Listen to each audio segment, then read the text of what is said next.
नमस्ते दोस्तों, एक बार फिर से स्वागत है हमारे यूट्यूब चैनल ओशो एडु सेंटर में। तो आज भी हम लोग यहाँ पर जो भी लोग आरआरबी टेक्नीशियन एलपी का तैयारी कर रहे हैं उन सब के लिए वीडियो बहुत हेल्पफुल होने वाला है यहाँ पर, क्योंकि सिर्फ साइंस का क्वेश्चन बताने वाले हैं जो आप लोग को बहुत मतलब हेल्पफुल होगा एग्जाम ऑफ व्यू से।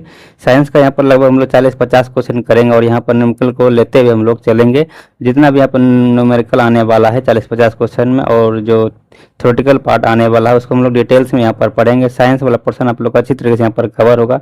अगर आप लोग तैयारी कर रहे हैं आरआरबी टेक्नीशियन का या फिर एलपी का, या फिर आप लोग बिहार एसएससी वगैरह जिस एग्जाम का तैयारी कर रहे हैं, अगर वहाँ पर आप लोग का साइंस से क्वेश्चन बनता है तो ये वीडियो आप सबके लिए बहुत हेल्पफुल होने वाला है। तो साइंस के लिए आप लोग ये वीडियो बहुत अच्छी तरीके से कवर कर सकते हैं।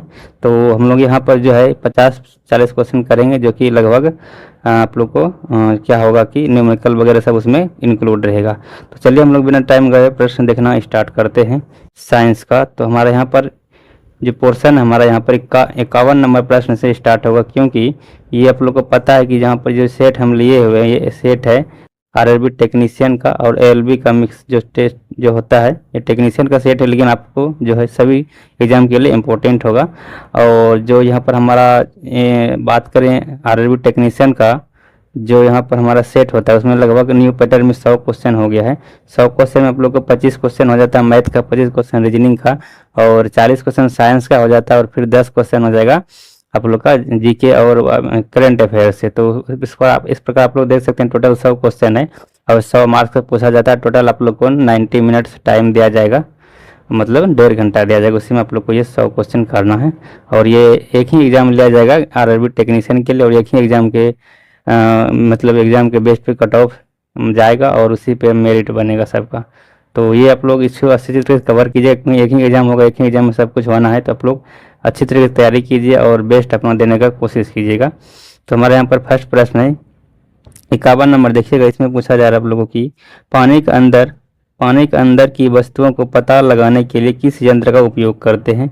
तो पानी के अंदर जो हम वस्तुओं जो बहुत सारा समुद्र में होता है या फिर नदियों में होता है, तो उसको पता लगाने के लिए हम लोग किस वस्तुओं का मतलब किस यंत्र का प्रयोग करते हैं यह बताना है।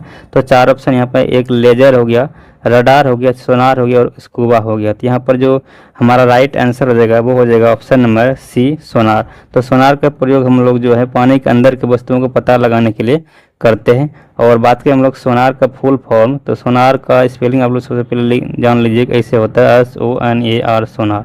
तो इसका जो फुल फॉर्म होगा सोनार का वो हो जाएगा साउंड, एस हो गया साउंड, NS हो गया नेविगेशन एंड रेंजिंग होता है इसका फुल फॉर्म। तो सोनार का जो फुल फॉर्म हो गया वो हो गया साउंड, नेविगेशन एंड रेंजिंग। अब बात करें यहाँ पर लेजर का, तो लेजर आप लोग को पता है कि क्या होता है। तो लेजर का अगर बात करें हम लोग इसका फुल फॉर्म का लेजर का, तो इसका होता है फुल फॉर्म लाइट एम्पलीफिकेशन। तो लेजर जो इसका स्पेलिंग होता है वो होता है LASER, लेजर, और इसका फुल फॉर्म हो जाएगा light amplification by stimulated emission of radiation. तो ये हो जाएगा लेजर का फुल फॉर्म।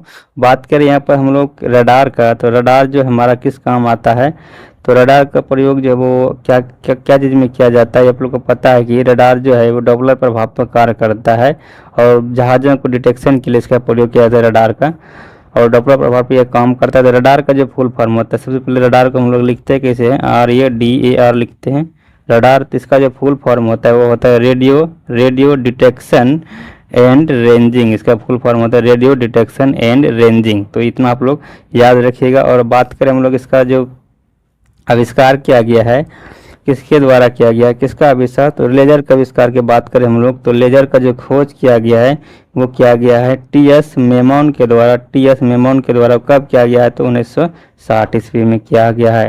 तो इस प्रश्न से आप लोग इतना कुछ याद रख सकते हैं। नेक्स्ट प्रश्न यहाँ पर आ जाता है अपना प्रश्न संख्या 52। इसमें आप लोग को एक सवाल है, सवाल को सोल्व करना है। पूछा जा रहा है कि किसी वस्तु द्वारा किया गया कार्य 56 जूल है और उस पर लगाया गया बल जो है वो 7 न्यूटन है, तो विस्थापन ज्ञात करना है। तो जैसे कि आप लोग को पता है कि जो कार्य बराबर सूत्र होता है वो क्या होता है, तो कार्य बराबर जो सूत्र होता है आप लोग को यहाँ पर बता दूं कि W, इस कार्य से हम लोग कार्य को हम लोग W से डिनोट करते हैं, और W बराबर सूत्र होता है कार्य बराबर बल गुना विस्थापन, ये होता है फार्मूला। तो यहाँ पर हम लोग को क्या दिया गया है, कार्य दिया गया 56 जूल और हम लोग को बल दिया है 7 न्यूटन, तो हम लोग क्या निकालेंगे, विस्थापन निकालेंगे। तो विस्थापन बराबर हो जाएगा कार्य बटे बल। तो कार्य हम लोग का 56 है और यहाँ पर हमारा जो विस्थापन हो, सॉरी बल जो हो गया वो 7 न्यूटन है। तो इसे भाग देंगे तो हमारा 8 आ जाएगा, 8 मीटर जो हमारा राइट आंसर हो जाएगा। यहाँ पर देख सकते हैं ऑप्शन नंबर 3 है यहाँ पर 8 मीटर। तो विस्थापन जो हमारा आएगा निकल के वो 8 मीटर आ जाएगा। अगला प्रश्न यहाँ पर है 53 नंबर प्रश्न, किसी ऑब्जेक्ट का डैश नियत और स्थान बदलने पर नहीं बदलता है। तो याद रखिए आप लोग साथियों कि जो हमारा द्रव्यमान जो है ये कभी भी नहीं बदलता है। तो इसका राइट आंसर ऑप्शन में बी हो जाएगा, द्रव्यमान, जो कि हमारा ब्रह्मांड में कहीं भी नहीं बदलता है इसका मान।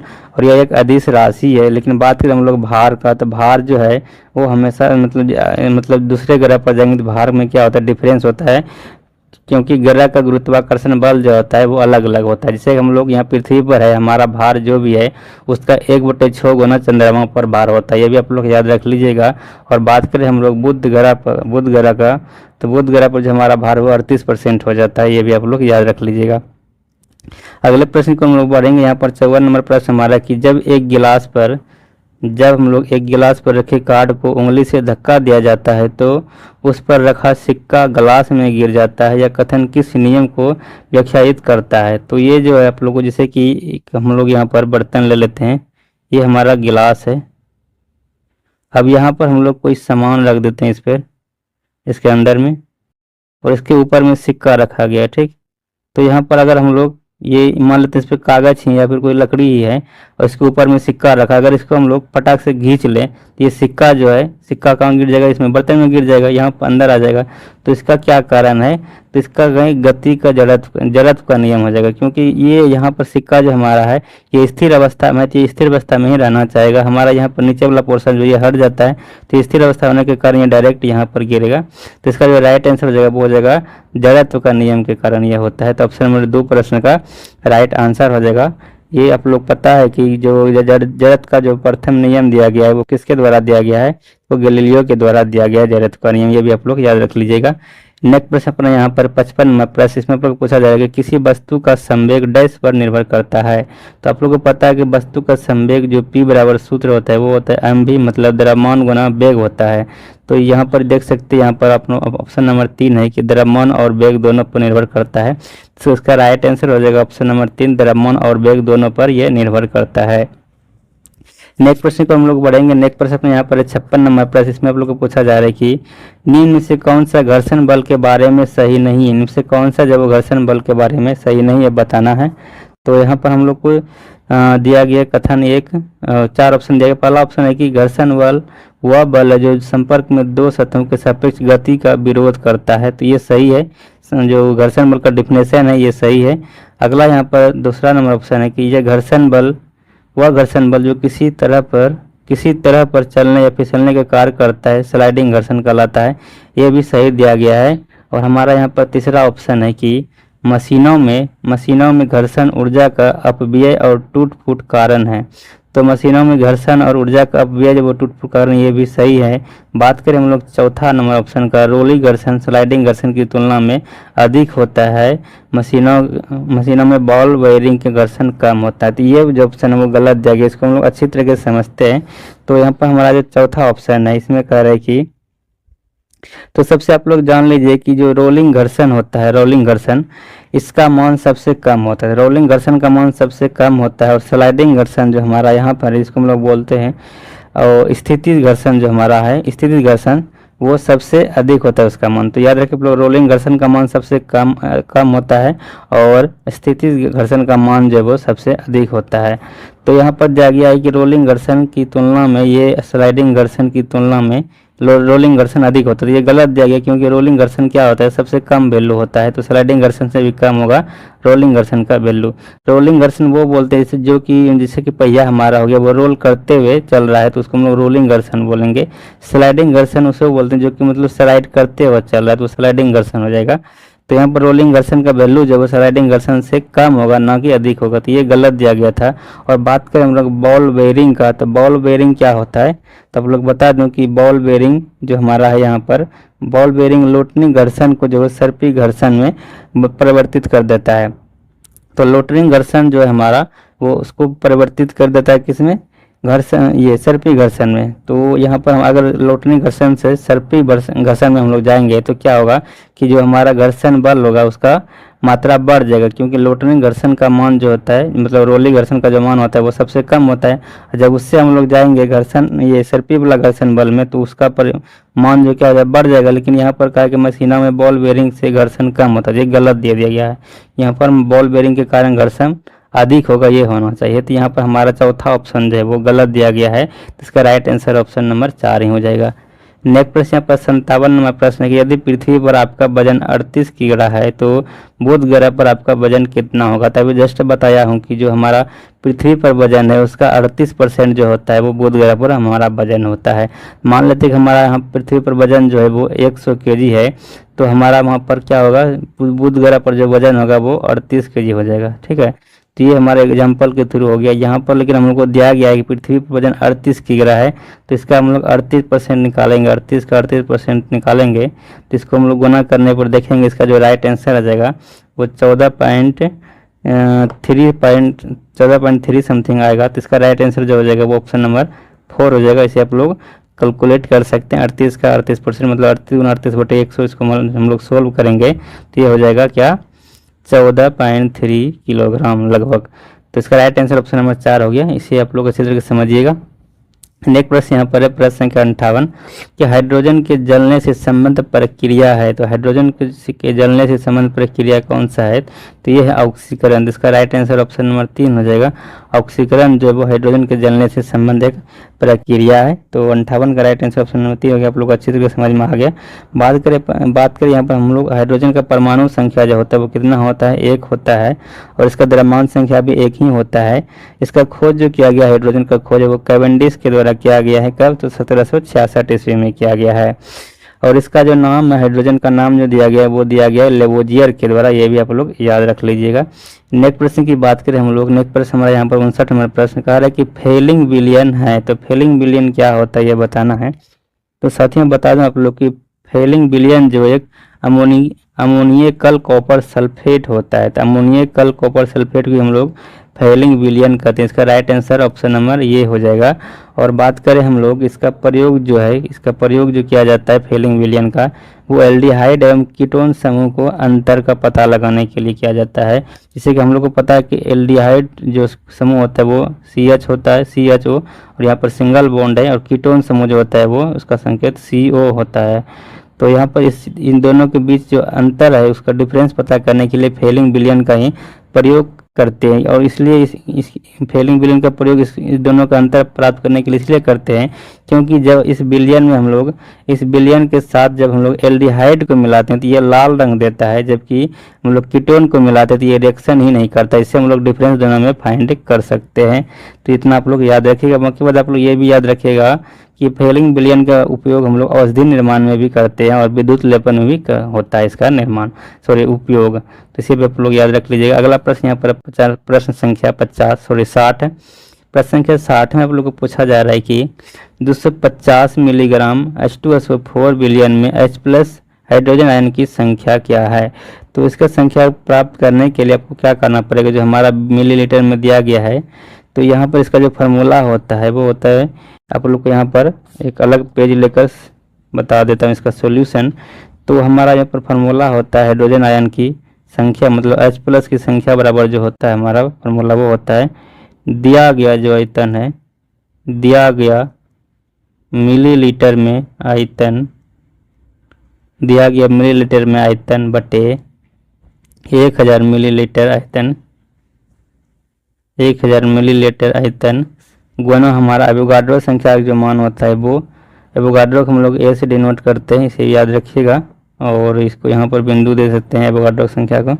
उसके बाद गुना एक अणु में आयनों की संख्या, एक अणु में आयनों की संख्या जो हमारा है वो। तो यहाँ पर देख सकते हैं हमारा जो ये हमारा जो अणु है वो H2SO4। तो इसमें आयनों की संख्या कितना है, H+ आयन की संख्या। तो इसमें H+ आयन की संख्या कितना है, 2 है। तो हम लोग इस पे संख्या के स्थान पर क्या लेंगे, 2 लेंगे, एक अणु में आयनों की संख्या।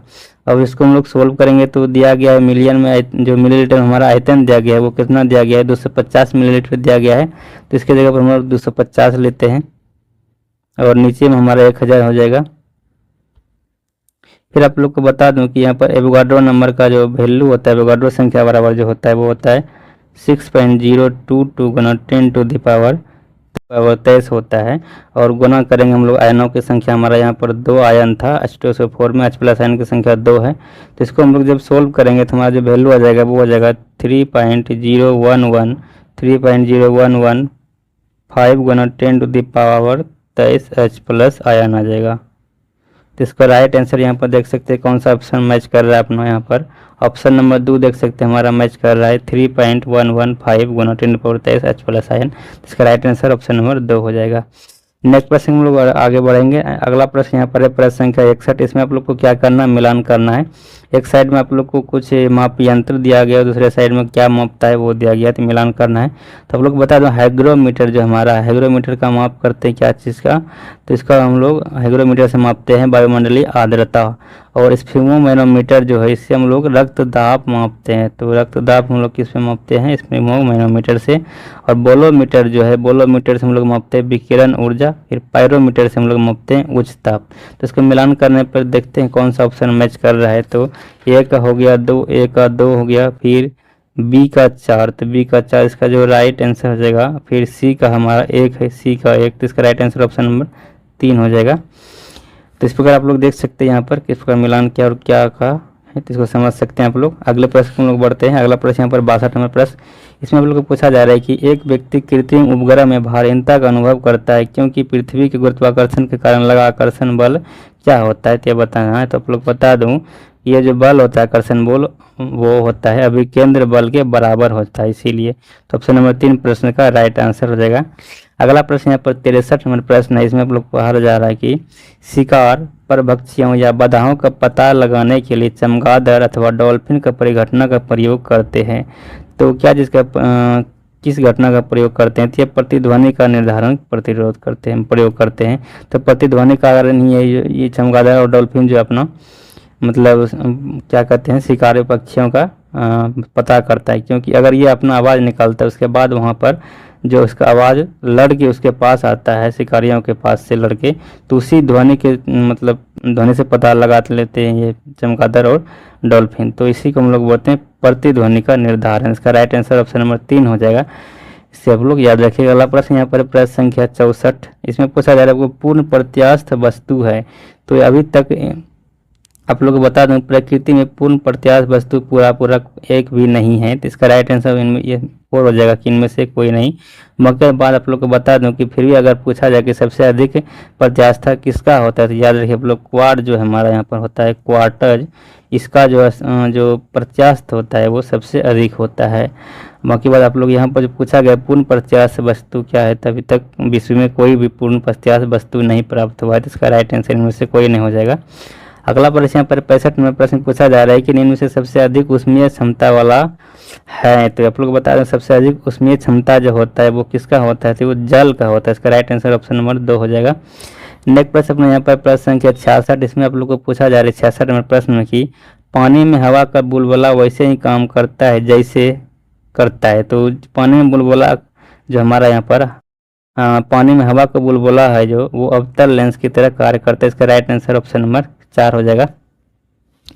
नेक्स्ट प्रश्न यहाँ पर प्रश्न संख्या 67। इसमें आप लोग को पूछा जा रहा है कि एक सेफल और एलईडी में क्या अंतर है। तो सेफल और एलईडी में अंतर बताना है। तो यहाँ कथन नंबर ये है कि प्रकाश उत्पन्न करने के लिए सेफल पारावाष्प तथा संपीडक का प्रयोग करता है जबकि एलईडी लैंप अर्धचालक पदार्थों का प्रयोग करता है। तो ये सही है, दोनों में अंतर ये सही अंतर है।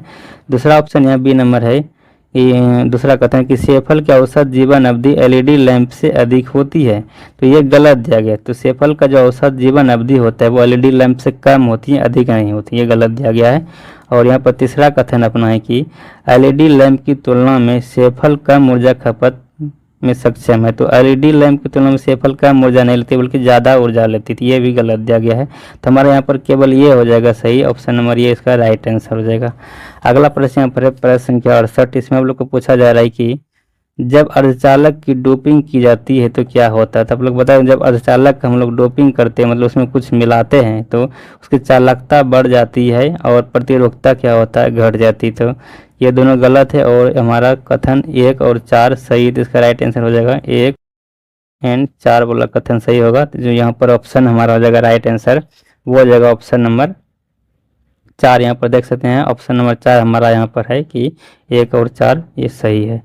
हमारा नेक्स्ट प्रश्न यहाँ पर 69वां प्रश्न, आधुनिक आयुर्वैज्ञानिक विज्ञान में नाभिकीय वैधानिक चिकित्सा और उपचार के प्रभावी उपकरणों के रूप में उभर रही है, यह वास्तव में है, यह वास्तव में क्या है, यह बताना है। तो यह वास्तव में रेडियो आइसोटोप्स है। इसका राइट आंसर ऑप्शन नंबर 3 हो जाएगा, रेडियो ऑप्शन आइसोटोप्स इसका राइट आंसर हो जाएगा। बाकी बात आप लोग को बता दूं कि यहाँ पर हमारा बात करें कार्बन 60 का कोबाल्ट 60 का प्रयोग जो हम लोग करते हैं वो करते हैं कैंसर के उपचार में। तो याद रखिए आप लोग, कोबाल्ट 60 का प्रयोग हम लोग कैंसर के उपचार में करते हैं। और हीलियम जो हमारा हीलियम 166 है, इसका प्रयोग हम लोग लीवर ट्यूमर में करते हैं। और आयोडीन 131 जो हमारा है, आयोडीन 131 इसका प्रयोग हम लोग क्या चीज़ में करते हैं, तो थायराइड कैंसर के उपचार हेतु करते हैं। तो ये सब कुछ हमारा चिकित्सा के मतलब यंत्र है, इसको हम लोग उपचार के लिए हम प्रयोग करते हैं। इसे अभी आप लोग याद रख लीजिएगा। नेक्स्ट प्रश्न अपने यहाँ पर है प्रश्न संख्या 70। इसमें आप लोग को पूछा जा रहा है कि समान जल और स्वच्छ कांच के लिए स्पर्श कोण होता है, तो कितना होता है समान जल और स्पर्श कांच के लिए। तो आप लोग बता दूं कि जो यहाँ पर इसका जो राइट आंसर होगा वो ऑप्शन नंबर 1 हो जाएगा। 8 डिग्री जो होता है वो सामान्य जल और स्वच्छ जल के लिए स्पर्श कोण होता है। और हम लोग याद करें यहाँ पर कि शुद्ध जल और कांच के बीच, यहाँ पर तो हम लोग पढ़े कि सामान्य जल, तो अगर हम लोग बात करें शुद्ध जल का, तो शुद्ध जल और कांच के बीच जो स्पर्श कोण होता है वो होता है 0 डिग्री। तो 0 डिग्री किसके बीच हो गया, शुद्ध जल एवं कांच के बीच का जो स्पर्श कोण होता है वो 0 डिग्री हो गया। फिर बात करें हम लोग शुद्ध जल एवं चांदी के बीच जो स्पर्श कोण होता है वो 90 डिग्री होता है, शुद्ध जल एवं चांदी के बीच। और बात करें हम लोग पारे एवं कांच के बीच का जो स्पर्श कोण होता है वो 135 डिग्री होता है। तो पारे और कांच के बीच हो जाएगा स्पर्श कोण 135 डिग्री, ये भी आप लोग याद रखिएगा। अगला प्रश्न यहाँ पर 71 नंबर प्रश्न है कि ध्वनि का वेग जो होता है वो क्या होता है, तो सूखी हवा में नमी हवा से कम होता है। तो यही सही है, ऑप्शन नंबर ये इसका राइट आंसर हो जाएगा। चूँकि आप लोग पता है कि ध्वनि का वेग जो सघन माध्यम में ज़्यादा होता है। तो जैसे कि हम लोग बात करें यहाँ पर पानी का, तो पानी ज़्यादा जो ध्वनि का वेग होगा वो किसमें हो जाएगा, ठोस में हो जाएगा, एक लोहा में हो जाएगा। वायु से ज़्यादा वेग जो होता है वो ठोस में होता है, क्योंकि उसका घनत्व ज़्यादा होता है। तो यहाँ पर हम लोग देखें तो सूखी हवा का जो घनत्व होता है वो नमी हवा की तुलना में क्या होता है, कम होता है। यही कारण है कि जो हमारे सूखी हवा में ध्वनि का वेग होगा वह नमी हवा से कम होगा। तो इसका राइट आंसर ऑप्शन नंबर ये हो जाएगा। नेक्स्ट प्रश्न यहाँ पर प्रश्न संख्या 72, और इसमें आप लोग को पूछा जा रहा है कि एक प्रकाश की किरण वायु से होकर एक द्रव में गुजरती है तो 15 डिग्री से विचलित हो जाती है। तो अगर आपतन कोण का मान 60 डिग्री है तो उस द्रव का अपवर्तनांक क्या होगा। तो हमारा कोई यहाँ पर मान लेते हैं एक हमारा यहाँ पर जो है सबसे पहले वायु ले लेते हैं। वायु से कोई किरण आ रहा है, ये हमारा अभिलंब हो गया। वायु से एक किरण आ रहा है और हमारा यहाँ पर ये पोर्शन जो ये हम मान लेते हैं कि हमारा ये द्रव है, हमारा ये वाला पोर्शन। यहाँ से हमारा वायु से एक किरण आया, उसके बाद द्रव में जब जाएगा तो अभिलंब से क्या होगा, नज़दीक आ जाएगा, अभिलंब की उधर मुड़ जाएगा। मतलब हमारा यहाँ पर इससे क्या हो रहा है कि 15 डिग्री विचलन हो रहा है इसमें। तो 15 डिग्री विचलन हो रहा है, तो ये यहाँ पर दिया गया है 15 डिग्री से विचलित होता है। तो यहाँ पर हम लोग बात करें तो ये अगर ये 15 डिग्री विचलित होता है तो हमारा यहाँ पर ये एंगल जो आपतित कोण दिया गया है 60 डिग्री दिया गया आपतन कोण।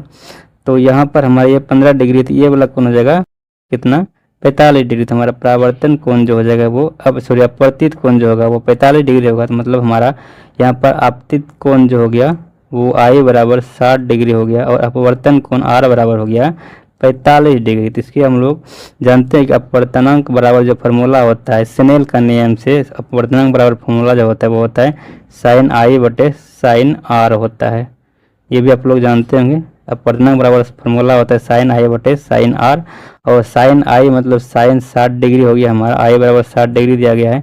sin R मतलब हमारा हो गया sin 45 डिग्री। तो इसका हम लोग अगर वैल्यू पुट करें तो sin 60 का वैल्यू जो होता है, sin 60 का वैल्यू होता है √3/2 होता है और sin 45 का मान होता है 1/√2। तो इसे हम लोग सोल्व करेंगे, इसका राइट आंसर हो जाएगा ऑप्शन नंबर 2 √3/2 इसका राइट आंसर हो जाएगा। आप लोग याद रख लीजिएगा, इसका right answer option number B हो जाएगा √3/2 सोल्व करने के बाद। अगला प्रश्न यहाँ पर है प्रश्न संख्या 73। इसमें आप लोग को पूछा जा रहा है कि चंद्रमा से पृथ्वी तक प्रकाश आने में कितना समय लगता है। तो चंद्रमा से पृथ्वी तक प्रकाश आने में जो समय लगता है वो 1.26 सेकेंड लगता है। तो ये चंद्रमा जो है हमारा पृथ्वी से बहुत नज़दीक होने के कारण यहाँ का प्रकाश आने में जो है वो इतना समय लगता है 1.26 सेकेंड। बाकी बाद आप लोग बात करेंगे सूर्य से पृथ्वी तक आने में जो प्रकाश का जो समय लगता है वो 8 मिनट 20 सेकेंड लगता है। अगला प्रश्न यहाँ पर प्रश्न संख्या 74 की तैरना गति के किस नियम के कारण संभव है। तो तैरना जो है वो गति के तृतीय नियम के कारण संभव होता है, क्योंकि ये क्या है, क्रिया प्रतिक्रिया के नियम पर बेस्ड है। हमारा तृतीय नियम मतलब हम लोग जितना अच्छी तरह के मतलब जितना जोर से हम लोग अपनी नदी में हम लोग पैर फेंकेंगे या फिर हाथ मारेंगे उतना ही स्पीड से हम लोग आगे बढ़ेंगे, क्योंकि यहाँ पर क्रिया प्रतिक्रिया बल क्या होता है उसमें बराबर होता है। तो उसी की वजह से यहाँ पर ये तृतीय नियम इसका राइट आंसर हो जाएगा। अगला प्रश्न यहाँ पर प्रश्न संख्या 75 है। इसमें आप लोग को पूछा जा रहा है कि ध्वनि का प्रभाव कान में कितने समय तक रहता है। तो याद रखिए लोग, ध्वनि का प्रभाव कान में जो 1/10 सेकेंड तक रहता है। इसका राइट आंसर ऑप्शन नंबर 2 हो जाएगा। नेक्स्ट प्रश्न यहाँ पर प्रश्न संख्या 76। इसमें आप लोग को पूछा जा रहा है कि किस धातु को नोबेल धातु कहा जाता है। तो आप लोग याद रखिएगा सोना जो हमारा सोना को नोबेल धातु कहा जाता है। अगला प्रश्न पर प्रश्न संख्या 77 है कि रासायनिक तत्व के अणु में के संदर्भ में चुंबकीय क्वांटम संख्या का संबंध है। तो याद रखें आप लोग, चुंबकीय क्वांटम संख्या का जो संबंध है वो माप से है। तो आप लोग को पता है कि क्वांटम संख्या टोटल कितना संख्या है। तो क्वांटम संख्या का टोटल 4 संख्या है। तो पहला होता है प्राथमिक क्वांटम संख्या हो गया पहला, फिर दूसरा होता है द्विगंशी क्वांटम संख्या, फिर तीसरा होता है चुंबकीय क्वांटम संख्या और चौथा होता है चक्रण क्वांटम संख्या। तो मुख्य क्वांटम संख्या जो हमारा यहाँ पर है वो किससे संबंधित है। तो मुख्य क्वांटम संख्या यहाँ पर पूछा गया है, तो ये संबंधित है आमाप से। और बात करें द्विगंशी क्वांटम संख्या, ये जो संबंधित है वो आकृति से संबंधित है। और जो हमारा चुंबकीय क्वांटम संख्या है वो अभिविन्यास से संबंधित है। और जो चक्रण क्वांटम संख्या है वो चक्रण से संबंधित है। इसे भी आप लोग याद रख लीजिएगा। जनरली ये भी क्वेश्चन पूछा जाता है कि क्वांटम नंबर का संख्या कितना है, तो ये 4 हो जाएगा। अगला प्रश्न पर प्रश्न संख्या 78। इसमें पूछा जा रहा है कि किस वर्ग के तत्व को खाद बनाने वाले तत्व कहा जाता है। तो याद रखिए आप लोग, जो हमारा यहाँ पर खाद बनाने वाला तत्व का वर्ग है वो है 5 का ए। तो ऑप्शन नंबर ये प्रश्न का राइट आंसर हो जाएगा। खाद बनाने में जैसे हमारा नाइट्रोजन हो गया, फास्फोरस हो गया, ये 5 का ये वाला ग्रुप में, इसीलिए हम लोग इसको बोलते हैं खाद बनाने वाला तत्व। अगला प्रश्न यहाँ पर प्रश्न संख्या 79। इसमें आप लोग पूछा जा रहा है कि ट्रिपल बॉन्ड में पाई बॉन्ड कितना होता है। तो याद रखिए आप लोग, ट्रिपल बॉन्ड में 2 पाई बॉन्ड होता है और 1 सिग्मा बॉन्ड होता है। बात करें सिंगल बॉन्ड में, तो सिंगल बॉन्ड में मात्र 1 सिग्मा बॉन्ड होता है। और डबल बॉन्ड की बात करें तो इसमें 1 सिग्मा बॉन्ड भी होता है और 1 पाई बॉन्ड भी होता है। ये तीनों आप लोग याद रख लीजिएगा। सिंगल बॉन्ड में हो गया आप लोग 6 सिंगल बॉन्ड, और डबल बॉन्ड में हो गया 1 सिग्मा और 1 पाई बॉन्ड, और ट्रिपल बॉन्ड में हो गया 2 पाई बॉन्ड और 1 सिग्मा बॉन्ड। ये भी प्रश्न पूछा जा सकता है, इसे तीनों आप लोग याद रख लीजिएगा। नेक्स्ट प्रश्न यहाँ पर 80 नंबर प्रश्न है कि अम्ल का यहाँ पर है पर नाइट्रिक अम्ल का सूत्र होता है। तो यहाँ पर 4 ऑप्शन दिया गया है, तो हमारा इसका राइट आंसर हो जाएगा वो हो जाएगा ऑप्शन नंबर 3 HNO4। तो HNO2 ये इसका जो रासायनिक नाम है वो क्या हो जाएगा, वो हो जाएगा HNO2 को हम लोग बोलते हैं नाइट्रस अम्ल, और HNO3 को बोलते हैं नाइट्रिक अम्ल, और HNO4 को बोलते हैं पर नाइट्रिक अम्ल। तो इसका राइट आंसर ऑप्शन नंबर 3 ही हो जाएगा। नेक्स्ट प्रश्न यहाँ पर 81 नंबर प्रश्न है। इसमें आप लोग को पूछा जा रहा है कि निम्न में से किस यौगिक में अमन की ऑक्सीकरण संख्या का मान सर्वाधिक होता है। तो इसे हम लोग सोल्व करने के बाद ही फाइंड कर सकते हैं कि किसमें ऑक्सीकरण की संख्या सर्वाधिक होता है। जिसे फाइंड करने के लिए आप लोग को क्या करना पड़ेगा, सबसे पहले यह जानना पड़ेगा कि किसी भी अणु का जो ऑक्सीकरण संख्या होता है वो 0 होता है। हमारा यहाँ पर अमन O2 एक अणु है, जिसका टोटल जो ऑक्सीकरण की संख्या होगा वो 0 होगा। तो हम लोग सबसे पहले एक एक करके चारों ऑप्शन में क्या करेंगे, अमन का ऑक्सीकरण संख्या निकालेंगे, उसके बाद पता चलेगा कि किसका मान सर्वाधिक है। तो हम यहाँ पर ऑप्शन नंबर ये ले रहे हैं जो हमारा है MnO2 है। तो टोटल हम यहाँ पर जिसका ऑक्सीकरण संख्या वो 0 हो जाएगा। मान लें हम जो मैग्नीज हमारे यहाँ पर है इसका ऑक्सीकरण संख्या फाइंड करना है, तो हम लोग मान लेते हैं कि मैग्नीज का जो ऑक्सीकरण संख्या है वो X है, और जानते हैं हम लोग कि ऑक्सीजन का ऑक्सीकरण संख्या जो होता है वो -2 होता है, क्योंकि इस पर पावर जो होता है वो -2, तो आप लोग पता है संयोजकता भी इसका -2 होता है। और यहाँ पर इसकी संख्या 2 है तो 2 से गुना कर देंगे बराबर 0 कर देंगे, तो X + 2 × -2 हो जाएगा -4 = 0। तो यहाँ से X बराबर आ गया अपना 4। तो याद रखिए आप लोग, जो हमारा ऑप्शन नंबर ये मैग्नीज का आ गया, ऑक्सीकरण संख्या कितना आया, 4 आ गया। अब हम लोग ऑप्शन नंबर 2 पे चलते हैं। तो ऑप्शन नंबर 2 हमारा यहाँ पर है Mn3O4। तो इसका हम लोग ऑक्सीकरण संख्या निकालेंगे तो ये हो जाएगा 3x और 4 दूनी 8 हो जाएगा, -8 बराबर 0। तो यहाँ पर x बराबर हो जाएगा 8/3। तो इसका ऑक्सीकरण संख्या आ गया 8/3। फिर हम लोग ऑप्शन नंबर 3 देखें तो ऑप्शन नंबर 3 हमारा है K2MnO4 है। तो इसका हम लोग ऑक्सीकरण संख्या निकालेंगे तो K2 हो जाएगा 2, क्योंकि इसका K का परमाणु जो ऑक्सीकरण संख्या होता है वो +1 होता है। तो 2 गए तो 2 हो जाएगा, प्लस Mn का हम लोग x मान लेते हैं और यहाँ पर O का होता है -, तो 4 दूनी 8 हो गया, माइनस में 8 हो जाएगा =0। तो इसको हम लोग उस साइड भेजेंगे तो x बराबर आ जाएगा 6। तो यहाँ पर इसका 6 आ गया वैल्यू। फिर हम लोग अगर निकालेंगे इसका चौथा ऑप्शन जो हमारा यहाँ पर है, चौथा ऑप्शन का अगर ऑक्सीकरण संख्या निकाले MnSO4 का, तो इसका हो जाएगा ऑक्सीकरण संख्या x और SO4 का होता है, याद रखें आप लोग -2 होता है। तो ये हो जाएगा -2 = 0। तो x बराबर हो गया 2। तो यहाँ पर देख सकते हैं आप लोग, इस चारों में से जो ऑक्सीकरण की संख्या है Mn का, वो सबसे ज़्यादा किस में है, ऑप्शन नंबर 3 में है। तो इसका राइट आंसर ऑप्शन नंबर 3 हो जाएगा कि इसमें ऑक्सीकरण की संख्या जो है वो 3 मतलब ज़्यादा है और चारों में से सर्वाधिक है। तो यही इसका राइट आंसर हो जाएगा। नेक्स्ट प्रश्न यहाँ पर है कि 82 नंबर, एक जलीय घोल का OH- सांद्रण जो है वो 10⁻⁴ है। तो घोल का pH मान क्या होगा। तो OH का मान जो हमारा यहाँ पर कितना है, 10⁻⁴ है।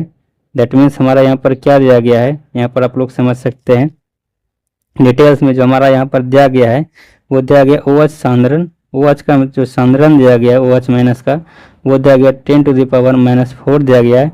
तो हम लिख सकते हैं कि POH बराबर जो हमारा दिया गया है यहाँ पर वो लिख सकते हैं हम लोग -log बेस हो जाएगा यहाँ पर क्या, जो हमारा POH- बराबर होता है वो होता है -log OH- होता है। और यहाँ पर हम लोग देख सकते हैं, हमको यहाँ पर गिवन है -log OH- का वैल्यू जो हम लोग यहाँ पर दिया गया है वो दिया गया है 10⁻⁴ दिया गया है। और अगर हम लोग -4 का आगे लेंगे तो माइनस प्लस हो जाएगा, तो 4log 10 हो जाएगा। और आप लोग को पता है कि log 10 का मान 1 होता है। तो हमारा POH बराबर जो हो जाएगा वो 4 आ गया हमारा वैल्यू।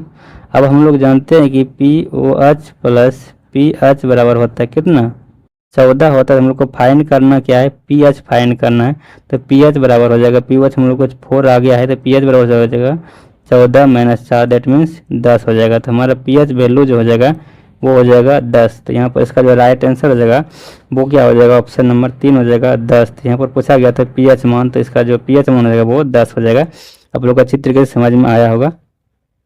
अगला प्रश्न पर प्रश्न संख्या 83 इसमें पूछा जा रहा है कि बैगन किस कुल का पौधा है। तो आप लोग को बता दूं कि बैगन जो हमारा यहाँ पर है वो सोलेनेसी कुल का है। तो सोलेनेसी कुल का जो हमारा बैगन हो गया, फिर आलू हो गया, लाल मिर्ची हो गया, टमाटर, ये सभी आता है सोलेनोसी के रूप में। और बात करें हम लोग क्रूसीफेरा का, तो क्रूसीफेरा कुल में आ जाता है हमारा, जैसे हो गया यहाँ पर हमारा मूली हो गया, सलजम हो गया, सरसों हो गया, ये सब इसमें आता है। और कुकुरबिटेसी में आ जाएगा अपना तरबूज, खरबूजा, कद्दू जो पानी वाला फल है ये सब आ जाएगा इसमें। और मालवेसी में आ जाएगा कपास, भिंडी, गुड़हल, ये सब आ जाएगा। तो नेक्स्ट प्रश्न अपना यहाँ पर 84 नंबर प्रश्न में आप लोग पूछा जा रहा है कि निम्न से किस हार्मोन में आयोडीन मिली होती है। तो याद रख, हार्मोन जो मिली होती है वो थायरोक्सिन में जो वो आयोडीन हार्मोन मिली होती है, ये भी आप लोग याद रखिएगा। जो गलगंड हमारा होता है वो थायरोक्सिन की कमी से ही होता है, आयोडीन की कमी से ही होता है। नेक्स्ट प्रश्न यहाँ पर 85 नंबर प्रश्न है कि गर्भाशय में मानव भ्रूण किस द्रव में तैरता है। तो याद रखिए लोग, गर्भाशय में जो मानव भ्रूण तैरता है वो तैरता है एमनियोटिक द्रव में, जिसका राइट आंसर ऑप्शन नंबर 2 हो जाएगा एमनियोटिक द्रव। नेक्स्ट प्रश्न यहाँ पर प्रश्न संख्या 86 इसमें आप लोग को पूछा जा रहा है कि पादप कोशिका जंतु कोशिका से किस प्रकार भिन्न होती है। तो याद रखिए अब आप लोग की पादप कोशिका जंतु कोशिका से भिन्न होते हैं वो कोशिका भित्ति के आधार पर होता है, क्योंकि आप लोग को पता है कि पादप कोशिका में कोशिका भित्ति पाया जाता है लेकिन जंतु कोशिका में कोशिका भित्ति नहीं पाया जाता है। इसका राइट आंसर ऑप्शन नंबर 2 ही हो जाएगा। नेक्स्ट प्रश्न यहाँ पर है प्रश्न संख्या 87। इसमें आप लोग को पूछा जा रहा है कि लाल रक्त कण का निर्माण होता है, तो लाल रक्त कण का निर्माण जो होता है वो कहाँ होता है। तो आप लोग को बता दूं कि लाल रक्त कण का जो निर्माण होता है वो होता है आरबीसी में। दैट मीन्स आरबीसी हमारा कहने का मतलब ये लाल रक्त कण ही हो गया, तो आरबीसी हमारा लाल रक्त कण हो गया। लेकिन इसका निर्माण कहाँ होगा, इसका निर्माण होगा अस्थि में। इसका राइट आंसर ऑप्शन नंबर ये हो जाएगा, अस्थि में इसका निर्माण होता है। नेक्स्ट प्रश्न यहाँ पर 88 नंबर प्रश्न है कि अपना कि एक शिशु सांस लेता है लगभग 1 मिनट में कितना। ऐसे तो आप लोग पता है कि एक मनुष्य जो है, वयस्क मनुष्य, वो 1 मिनट में 72 बार सांस लेता है। लेकिन यहाँ पर पूछा जा रहा है शिशु जो 1 मिनट में कितना बार सांस लेता है, ये लेता है कितना बार, 26 बार। इसका राइट आंसर ऑप्शन नंबर 1 हो जाएगा, 26 बार इसका राइट आंसर हो जाएगा। तो इसे भी आप लोग याद रखिएगा। सॉरी, यहाँ पर जो एक बात मिस्टेक कर देंगे, 72 बार जो सांस नहीं लेता है एक वयस्क मनुष्य, मतलब 72 बार क्या होता है, इसका धड़कन धड़कता है 1 मिनट में। लेकिन बात करें एक वयस्क मनुष्य जो है 1 मिनट में कितना बार सांस लेता है, तो ये सांस लेता है 16 से 18 बार। याद रखिए, एक वयस्क मनुष्य जो है वो 16 से 18 बार पर मिनट सांस लेता है। लेकिन एक शिशु जो बच्चा है वो पर मिनट 26 बार सांस लेता है। और बात करें दिल का धड़कन जो मतलब धड़कता है वो 1 मिनट में 72 बार धड़कता है, ये यहाँ पर याद रखिएगा।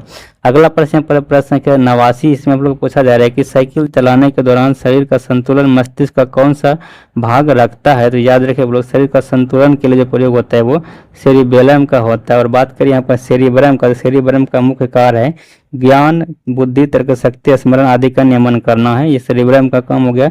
और सेरिबेलम जो हमारा यहाँ पर जो पश्च मस्तिष्क होता है उसका काम है संतुलन बनाना, गति और समन्वय को नियंत्रित करना, ये सब है। और मेडुला ऑब्लोंगेटा जो हमारा है ये क्या करता है, मस्तिष्क से तंत्रिका तंत्र को जोड़ने का कार्य करता है। तो इसका राइट आंसर ऑप्शन नंबर 2 ही हो जाएगा।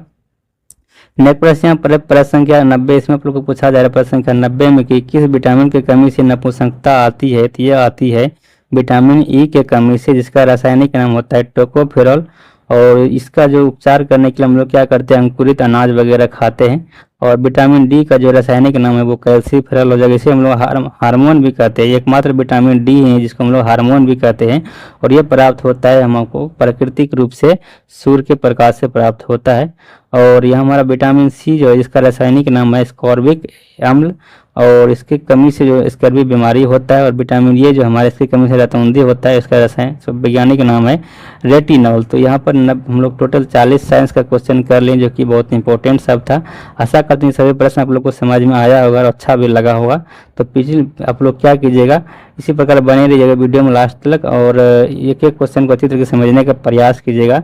फिर हम लोग मिलेंगे अगले वीडियो में अगले सेट को लेकर, अगले क्वेश्चन को लेकर, न्यू प्रकार के क्वेश्चन लेकर।